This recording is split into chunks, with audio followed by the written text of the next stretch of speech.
Olá pessoal, nós vimos no último vídeo que Platão afirma que o belo é uma forma perfeita, uma ideia essencial do plano inteligível. O mundo físico, ele apresentaria essa beleza ideal apenas como sombra, como uma cópia, como um fragmento. E quanto mais esse mundo físico se assemelhasse à sua ideia, originária lá do plano inteligível, mais belo ela seria, Então, cada coisa que existe no universo seria cada vez mais bela quanto mais se assemelhasse a esse mundo das ideias. Essa imitação do mundo das ideias era conhecido como mimesis, que é traduzido exatamente por reprodução ou imitação. Então essa ideia de mimesis está em todos os gregos, a gente tem essa ideia. Falamos também que ao falar do belo, nós não nos restringimos às obras de arte, mas também abarcamos as pessoas, as paisagens, etc.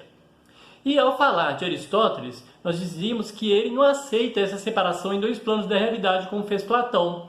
Também mencionamos que Aristóteles ele considera que a arte é uma catarse. O que é catarse? É um tipo de purificação das paixões e tem uma função terapêutica, trazendo um certo alívio ao ser humano.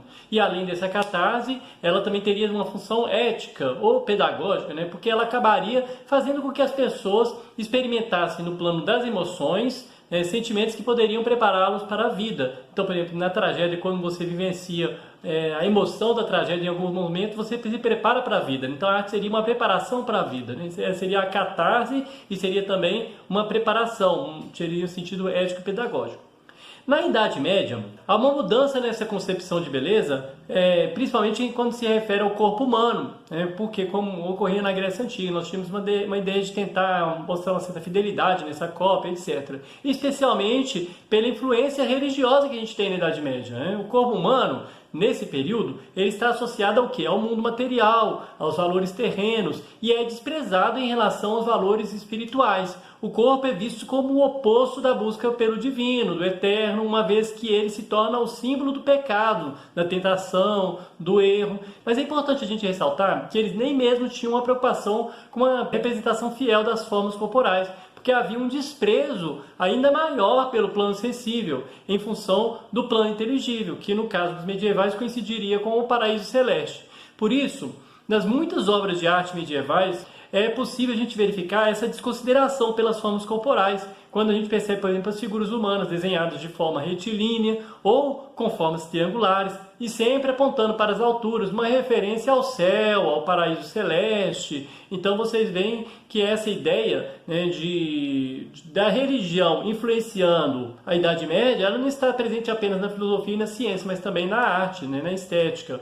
Mas como eu lembrei no final do vídeo anterior, a partir do Renascimento, os filósofos eles vão recuperar uma ideia de beleza que estaria relacionada à ordem, à harmonia, à proporção, que vão contribuir decisivamente para a formação de uma concepção de beleza, que é a beleza que a gente considera clássica hoje, No Renascimento, o que foi um movimento ocorrido na Europa ali a partir do século XV, os corpos eles não são mais pintados daquela forma como era na Idade Média. E você vai ter aqui uma retomada dos ideais da antiguidade grega e romana. O corpo ele é representado com o objetivo de expressar a unidade entre o físico e o espiritual. Então seria uma junção, uma referência a uma celebração dionisíaca, que remete ao mito grego de Dionísio, o qual buscava prazer na alegria, na embriaguez, do vinho, na força dos desejos. Então beleza era vista como uma imitação da natureza, da realidade concreta, como uma representação do espiritual, do divino, da preocupação de encontrar a perfeita forma e também uma proporção, uma certa harmonia. Então você teria ali uma tentativa de junção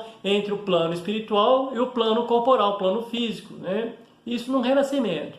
Os estudos de Leonardo da Vinci sobre o corpo nessa época, que como sabemos, além de pintor, Leonardo da Vinci era um grande cientista, esses estudos eles se apresentavam como pesquisas no sentido de compreender a estrutura harmônica do corpo. E essas pesquisas elas vão oferecer a Da Vinci o conhecimento sobre detalhes anatômicos do corpo que vão influenciar a criação de suas obras de arte, E, de novo, nós teremos aí o emprego da mimesis. Mas, ao contrário de Platão, não era mais uma busca de uma imitação do plano inteligível, mas exatamente do plano sensível. Ou seja, você vai tentar representar a natureza cada vez mais fiel a ela, com maior fidelidade. Veja, por exemplo, essa obra de Rembrandt, chamada A Lição de Anatomia do Dr. Tupi. Nela, nós podemos observar não apenas que se trata de um estudo sobre o próprio corpo humano, Mas, além disso, a gente pode ver aí que ele quis demonstrar com essa pintura que o próprio conhecimento do corpo humano que vai trazer a luz aos seres humanos. Se vocês repararem bem aí, a luz que está vindo, né, ao rosto das pessoas é a luz que está vindo do próprio corpo, que é o objeto de estudo. E os alunos, eles estão admirados com as descobertas que eles estão fazendo ali. Você vê no semblante deles. Então você vê que essa obra aí, ela mostra exatamente essa ideia de que o estudo da anatomia, ele se torna uma fonte de conhecimento que é cada vez mais valorizada. E essa maneira de ver o corpo, ela vai ganhar amplitude na Idade Moderna, que vai cada vez mais valorizar uma visão científica, matemática, geométrica da natureza. E o corpo humano, ele vai sendo cada vez mais representado com maior fidelidade. Então, aliado a isso, nós temos uma visão antropocêntrica, como eu disse, né, com o homem no centro, que vai colocar o ser humano no centro, ao invés de Deus no centro, o ser humano no centro das suas atenções. Então, gente, eu espero que tenha sido claro. Até a próxima aula.